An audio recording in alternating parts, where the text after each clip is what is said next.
Roma Wines present Suspense.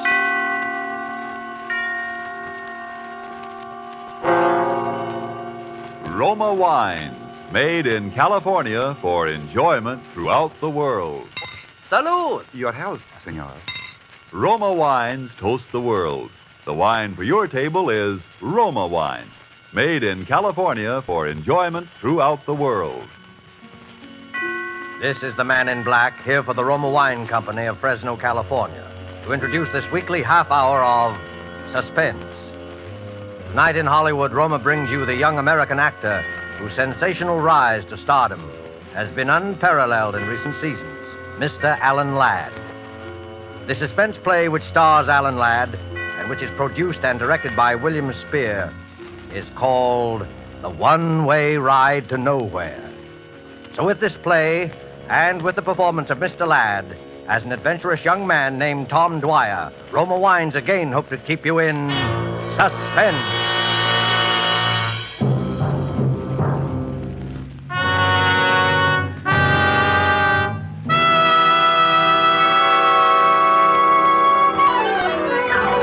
Right this way, ladies and gentlemen, the thrill of a lifetime.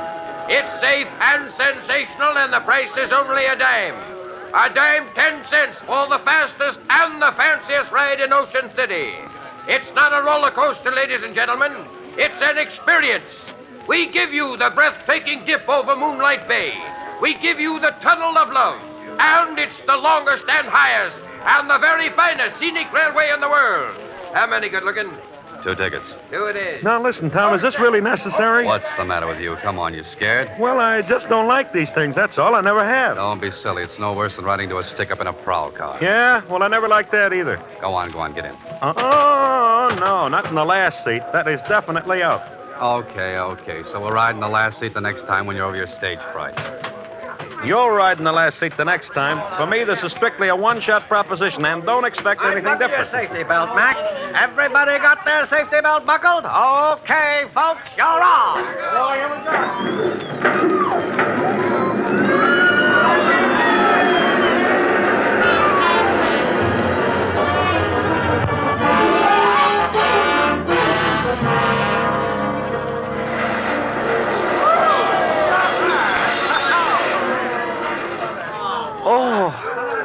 Hey, Tom, are we still alive? Well, can't you tell? All right, folks, who's going to ride again? What do you say, Benny? Want to try it again? Are you crazy? Come on. It'll do you good. Don't tell me. This thing is a menace to health and sanity.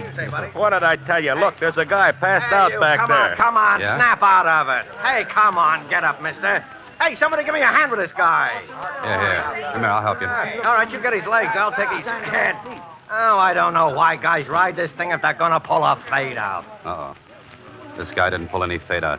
Yeah, well, he ain't exactly the life of the party. You're right there, pal. He's dead. He's what? He's dead. Holy gee. Hey, well, I better call the boss. All right, folks. You'll just have to step outside the gates, please. I'm sorry, there's been a little accident here. Everybody out, please. Go on, everybody out. Hey, what's the matter, Johnny? Guy passed out. Man there says he's dead. Oh, Fred. Every season it's something. Please, folks, outside the gate, please. Yeah, go on. All right, stand back there. Stand back, everybody. What's the matter, Terry? That guy just died on us. Yeah? How come? I don't know. This man here looked him over. How do you know he's dead? You a doctor? No, officer, but it's not too hard to tell. Where is he? Back in the last seat. Come on, keep the mob outside, will you, Terry? Sure. Come on, break it up now, will you? Break it up. This the guy? Yeah. Looks like it must have been heart failure. It doesn't look to me like heart failure. Say, who are you? Dwyer's the name, Tom Dwyer. Yeah? Well, Hey, I never seen this dead guy. He never bought a ticket for me. That's right, he never had a ticket. You mean he rode for free? How could he? He rode for free, all right. say, how come you know so much about this? Me? Oh, I'm just kind of nosy. Hey, you. Yeah? Do you remember seeing this man get on the car? How do I know? They get on, they get off. I just work here. Don't you remember that my friend and I were going to get in that last seat, and then we didn't? Hey, that's right. Hey, who's this? Ben Duffy's a friend of mine. Yeah? Yeah. Now, listen. My friend and I were the last ones to get in that car. We were going to take the last seat, and then we didn't. Then the car pulled out. And when it pulled out, that last seat was empty. Hey, that's right. That last seat was empty. This dead guy never even got on the car. You, Now you're getting someplace. All right, Dick Tracy, I'm listening. A roller coaster car starts out from this platform all hunky-dory and rips around the tracks about 90 miles an hour. And when it gets back here, there's a dead guy on it that wasn't on it when it started. How do you think he got on there? Dropped out of the sky? Well, figure it out for yourself, pal. If he wasn't in the car when it started, then someplace along the line he was dumped on it. And guys who have been dumped are generally guys who have been murdered.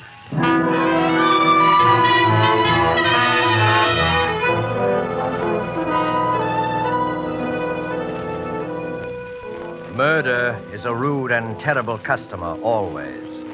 But seldom indeed has this unwelcome guest intruded more incongruously than on this particular evening when he chose to be the extra passenger on a roller coaster ride. Alan Ladd is our star of suspense in Robert L. Richards' story, The One-Way Ride to Nowhere.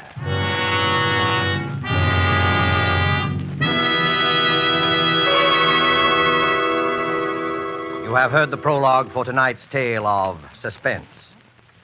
Before we return to Ocean City, the scene of our drama, let's take you for a moment to a pleasant spot to the south. Where are we now? Along the Caribbean, looking into a smart cafe. Capitan! Capitan! Si, senor. You have a fine port wine? I should like something special. Perhaps you, Si, senor. Imported from California. A wine excellent. Roma, California port. It's true that in many countries of the world, distinguished Roma wines are imported. Red wines, white wines, dessert wines, sparkling wines. Prized and enjoyed by wine lovers of these countries as rare delights. In many parts of the world, it's been discovered that our own California's sun and soil, plus the skill of Roma's vintners, are to be thanked for some of the truly fine wines. Yet to Americans, Roma wines cost little, for we pay no excessive import duty or shipping costs. Yes, you can serve Roma wines often and proudly to your most knowing, most critical guest. For Roma wine is America's largest selling wine. And at only a few cents a glass, why not let Roma wines add their delight to your family meals and your family's enjoyment?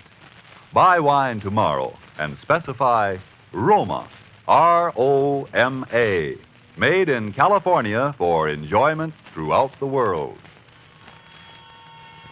And now it is with pleasure that Roma Wines bring back to our soundstage Mr. Alan Ladd in The One-Way Ride to Nowhere, a tale well calculated to keep you in suspense.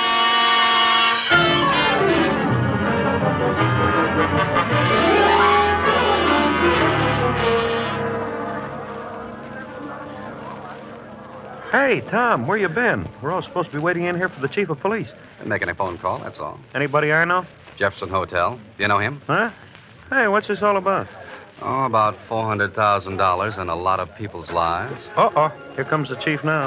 All right, quiet, everybody. Chief Haynes wants to say something to you. A man died under peculiar circumstances on the Ocean City roller coaster tonight. And all of you here were either on the car in which the body was found or in the immediate vicinity, like on the platform. Now, cause of death has not yet been determined, but all of you might be needed as witnesses, so we want to know where to get a hold of you. Have all these people been identified and left locations where they can be reached? Yes, sir. Well, then that's all. You can go now. Chief Haynes, Well, I'd like to ask a couple of questions. are these the two fellows you told me about, Johnson? Yes, sir. You're a pretty inquisitive young fellow, aren't you? Well, that's my business. By the way, Chief Haynes, haven't we met somewhere before? Not that I know of. What did you want to ask about? Well, for one thing, you said just now that the cause of death had not yet been determined. That's right. The man was blue in the face and apoplectic, but there were no marks of violence on the body. The coroner's working on it now. Maybe the coroner should look at the man's neck. At what? At his neck. Listen, you're no doctor, and neither am I. The coroner of this city knows his business. Okay, Haynes, okay. I just thought I might save him a little time. Well, you're wasting my time. If you think I'm going to give you an inside track so that you can go to this poor man's family with some sales talk that you can help him get some kind of a legal action. Oh, he's got a family, has he? Yeah, he's got a family. Now get out of here. Mm-hmm. And his name is Richard Elliston Brighton, and he's a professor of psychology, and he comes from Chicago, right? So you went through his pockets before my men got there. Now, did I say that? Listen to me, young fella. You know entirely too much about this case for your own good. You're from Chicago, too, aren't you? That's right. What are you doing here? On a vacation, visiting my friend here. Well, you better take it. Oh, hello, Doc. What about it? Murder. He was strangled. Strangled? Mm-hmm. When we got a good look at him, we found a thin red mark around his neck. He was strangled with something like picture wire. Now, isn't that a funny way for a middle-aged professor to be knocked off? Yeah, funny way for anybody to be knocked off. And isn't it a funny thing for a professor of psychology with a family and all to be way out here all alone, so far from home, hanging around an amusement park? No funnier than what you're doing, hanging around here. And that's quite a coincidence, by the way, Mr. Tom Dwyer of Chicago. Chicago's a big place, Chief Ames. Lots of people live there. Say, Chief, what I think of it, here's the stuff we took out of his pockets. And nothing much, wallet and a few things, and... dropped something there. I got it. Hand that over, Dwyer. Well. A souvenir postcard. Sheila Kennedy, Ocean City. Hey, she's quite a cutie, too. I said hand it over. It's material evidence. Sure. Here you are. One of the local tent show girls, I take it? Know anything about it, Chief? Now, listen, Dwyer. I got enough on you already to hold you on suspicion. Take my advice and keep your nose out of this. Come on, Tom. This isn't doing you any good. Yeah, that's right, Ben. And anyway, we got a date with a lady.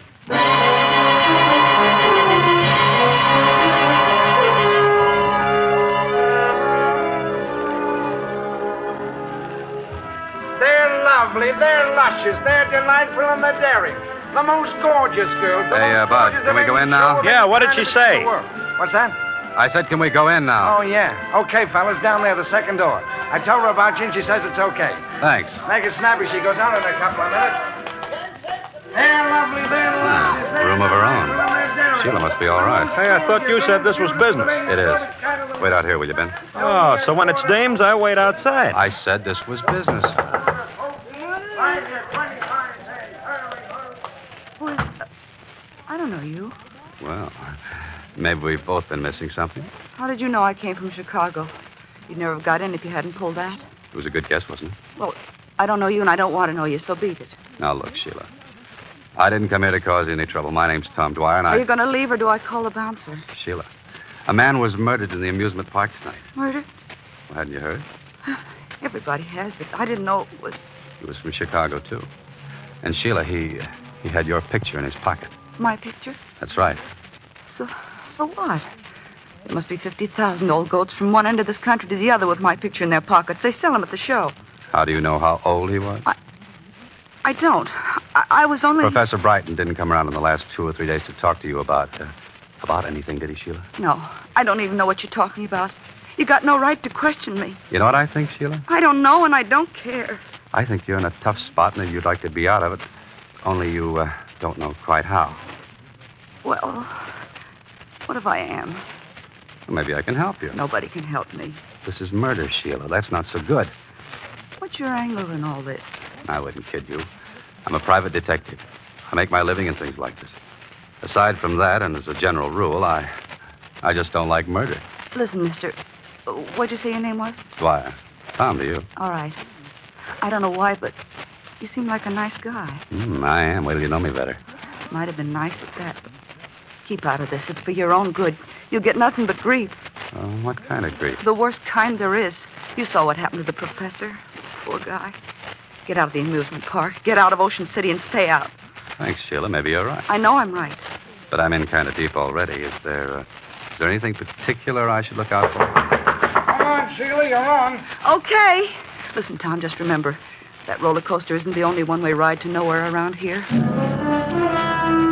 One-way ride to nowhere.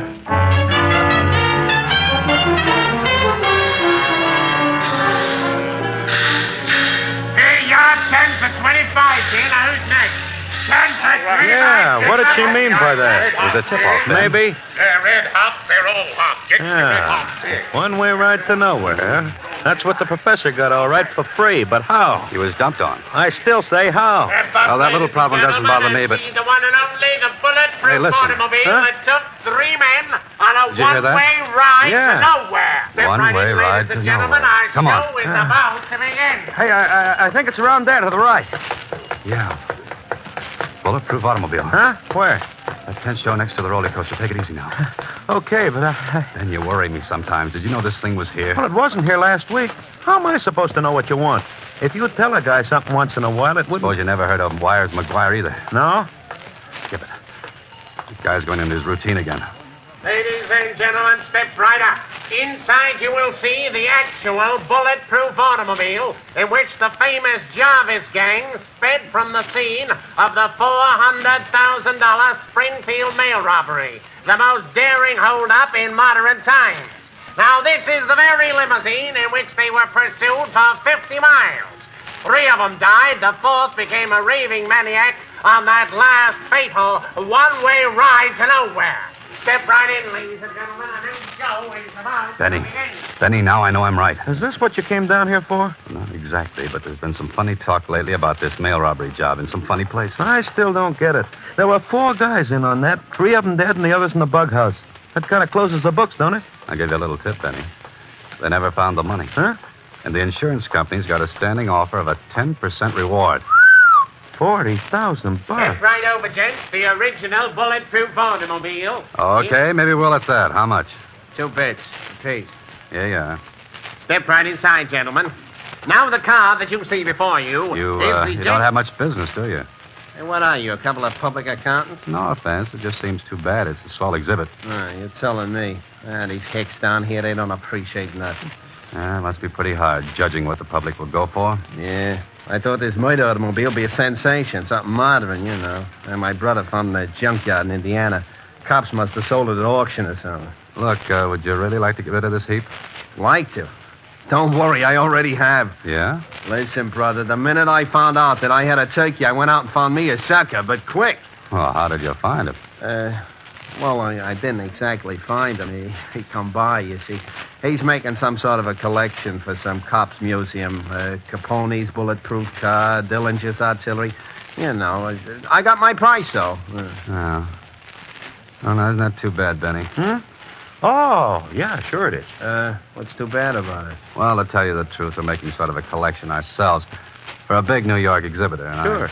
I thought maybe we could do a little business. Oh, I'm sorry, mister. I just closed the deal tonight. If you'd only come around just a couple hours sooner, you... Well, do you suppose this man you sold the car to would be interested in selling at the right price? I don't know. It'd cost you plenty, though. Confidentially, he paid me $1,000, cash. Well, where could we find this guy? Well, he should be here any minute. He's going to pick up the papers and things. Hey, you want to come out and in back and wait from there? I was just going to knock off anyway. Well, thanks. I know, but You know, I had a hunch maybe I should have held on. How's a guy supposed to know in this crazy business? Here you are. Well, quite a cozy little place you got here. That's all right. Sit down. Make yourself at home. Hey, what's that? Huh? Oh, them roller coasters. The tunnel goes right under the floor here. It's enough to drive you nuts. Yeah, I can imagine. That door over there must open up right where the tunnel comes out, huh? Yeah, I guess it does at that. I never looked. It's all nailed up. Hey, there used to be another wing on this building in the old days, wasn't there? That was a door to it. It might have been. Yeah, I guess it was. Say, does this Mr. The guy I sold the car to, McGuire. McGuire. Yeah. Oh. Does he have sort of a business manager with him or anybody like that? Well, he's had a couple of guys with him once in a while. I really didn't pay no attention. I suppose he's been hanging around here fairly steady the last few days, huh? In and out, you know. He ought to be here any minute. Oh, here he is now. What's the matter? Yet I don't. Hello, Mr. McGuire. We was just talking about you. Yeah? Who was? Me and these 2 gentlemen. They wanted to see you about... Was this the guy that came to see you, Sheila? I don't know. Sure I am, Sheila. Come on, tell him. Well, I guess that's him. Okay. You can run along to the hotel, honey. Ed, listen, please Do don't. like I tell you. Harry, you stay here with me. Okay, Ed. I got all your papers and things, Mr. McGuire. Everything's here in this envelope. Thanks. And what you 2 fellas want to see me about? Just a little business proposition. My name's Tom Dwyer, and this is Ben Duffy. Hiya, Mr. Ed McGuire. McGuire. Pleased to meet you. You can beat it now, Ferrera. We'll take care of everything. Okay. Well, so long. So long. Watch the door, Harry. Now, what's your proposition? Well, I understand you bought Ferrara's car. That's right. You interested in used cars? Some used car. How interested? Enough to make an offer. Your friend here in on the deal? No, he just came along for the ride. Well, I got a partner. Well, where do we find him? We don't. he'd have to come here. And we'd have to send somebody after him. Somebody like your friend. Okay. Now, listen, Tom, I don't... What's his name and how does my friend find him? Name is Johnson. George Johnson. He's at 2854 Drexel Boulevard. Just tell him I sent you. Tom, I don't think I ought to leave. Take it easy. And while you're out, I wish you'd do something for me. First. What? Pick up my mail. It won't be out of your way. Your mail? Yeah, that's right. Do that first. I'm expecting a very important special delivery, and I want you to stop by the Jefferson Hotel, where I'm staying. And ask for a bellhop named Ted Martin. He takes care of all my stuff. The Jefferson? That's right. And be sure to see Ted Martin. He's the only one who can help you, so ask the clerk for him. Hurry back, please. Ted Martin, Jefferson. Well, okay. You want me to go, Ed? No, you stay here. Now that he's out of the way, what do you know? Enough? You're a pretty bright boy, aren't you? You gonna talk? Why not? I know, for instance, why you bought that car. I think he knows too much. Let me handle this. Keep talking, bright boy. Well, after that Springfield nail job, nobody ever found the money. $400,000 is a lot of lettuce. And you think it's still somewhere in that car. Did you figure it out all by yourself, or did you get a tip when you were in the federal pen, along with Duke Jarvis? You know any more cute answers, bright boy? Sure. I come from Chicago. I know that around there you got a nickname, and they call you Wires. I told you knew too much. Mm-hmm. On account, you got a reputation of being very handy at disposing of troublesome guys with a length of picture wire twisted around the neck. Have you any idea what you've just talked yourself in for, bright boy? I know what I'll talk you in for if you don't play ball. Well, now, what do you think of that? I think we're wasting time. Listen, McGuire. I not only know how you killed Professor Brighton, I know why. Sure you do, bright boy. Sure you do. You think I'm kidding, huh? Professor Brighton was a psychiatrist. They used to call him into the federal pen to examine guys who were wacky. They called him in to examine Duke Jarvis. Duke was the last of the Jarvis gang. The rest were all killed in the holdup. He was wacky, all right. So wacky that he let slip about the money being still hidden in the car. So when the professor heard about the car showing up, he thought he could pick up a piece of change. The poor guy, only you caught up with him first, huh? You got it all figured out, haven't you? Yeah, all but one thing. I don't think you're smart enough to have pulled this all by yourself. I think you do have a partner. I tell you, we're wasting time, Oh, man. no, we're not. Now, listen, bright boy. Who are you working for? What difference does that make? Plenty. Don't you think I want to know who else is in on this? What do you say, bright boy? There's nobody. I'm working alone. Cover him, Harry. Okay. You'd better talk, bright boy. There's nothing to say. Who else knows about this? Nobody. This ain't gonna do your face any good, bright boy. Talk. Go to. Talk.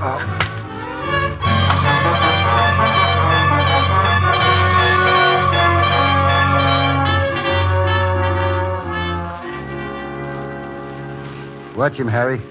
I think he's coming out of it again. Yeah, this ain't getting us no place. Suppose his pal comes back. He'll never come back. By the time he finds out there ain't no such guy as George Johnson. Take a look, Harry. It's me. Hey, it's Chief Haynes, Ed. Okay, open up. Hey, I thought I told you. How did he get here? He walked in. He knows plenty. How much? The works. We've been trying to sweat out of him who he's working for. Haynes. I know where I've seen you before. Your picture. You were a guard at the federal pen when Jarvis and McGuire were there. That's how you heard about the money. When McGuire came down here, he had to play ball because you were chief of police here. He's got to go, McGuire. Sure, I know. So we give him the business and dump him out of the side store there into the roller coaster like we did the prop. Are you crazy? You can't get away with two jobs like that the same night. So what do we do? Anything. Dump him in the bay. Make it look like an accident. Anything. Hey, there's an idea. And don't try to get fancy about it this time. But you just gave me quite an idea, Haynes. Quite a good idea.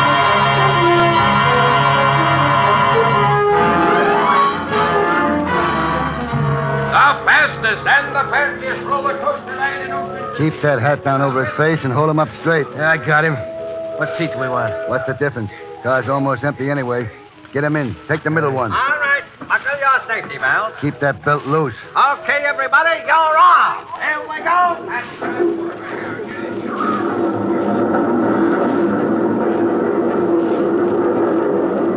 Going into the tunnel now. Tie his hands and feet while we're in the dark. Yeah, I'm doing it now. Got the sash weights on him? Yeah, around him. We're out now. Watch him. Hey, what was that? What's the difference? Hang on, and we're starting up.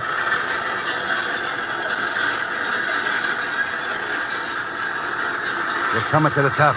You know what to do, Harry? Yeah. When you hit the bottom of the dip over the bay. Okay. I'll yell, and we both heave together. He'll go down into that bay and sink like a... Okay, McGuire, put up your hands, both of you. Put them up.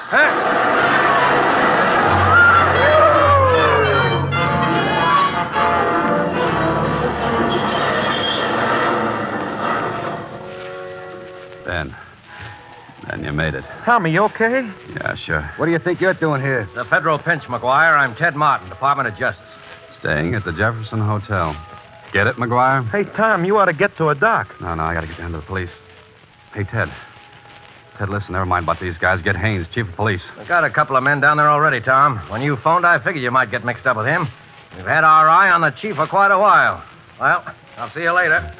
So long. Thanks, Ted. Hey, you were taking an awful chance, Tom, playing so cagey. Well, I had to be sure first. If that dame hadn't stuck around and tipped us off, we just about made it when the car went through the tunnel. That, Sheila dame, huh? Uh-huh. Say, Ben, I think I got a date with a lady. Oh? So what do I do? Well, I'll tell you. Here's a dime advance out of your $20,000 reward. Go take a ride on the roller coaster.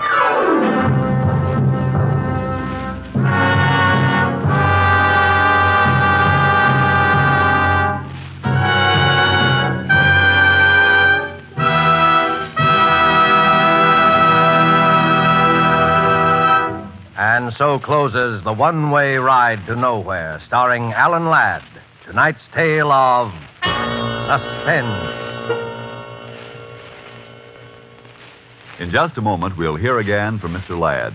First, though, may I pass along this thought. Spotted about the globe, wherever wine grapes grow, there are a few wineries whose products are made for world enjoyment. Among such wineries, right here in California, are those of Roma. And we who live in America have the pleasure of enjoying Roma wine at exceptionally low cost. For we buy it free of duty and free of excessive shipping costs. Try, for instance, Roma California Sherry. Here is the queen of appetizer wines. And not only that, a wine so delicious, it is suitable to serve at any time, cool or chilled. But no matter what your preference may be, you will find a Roma wine costing far less than you would expect to pay for such distinguished wine. So, if you have not already tried Roma wines, tomorrow make your first purchase. Select the type of wine you love best. Then you, too, will know why Roma wines have a universal appeal. Why they are America's largest selling wines. But remember, before you buy wine, buy war bonds and stamps. This is Alan Ladd. I can't tell you I enjoyed working on Suspense this evening. And next week, I know you'll want to be listening, as I certainly will, to Lucille Ball and a very exciting story called Dime a Dance. Good night. Thank you, Mr. Ladd. Alan Ladd is currently working in the Paramount picture And Now Tomorrow. Don't forget, then, next Thursday, same time for Lucille Ball in Suspense. Presented by Roma Wine. R-O-M-A. Made in California for enjoyment throughout the world.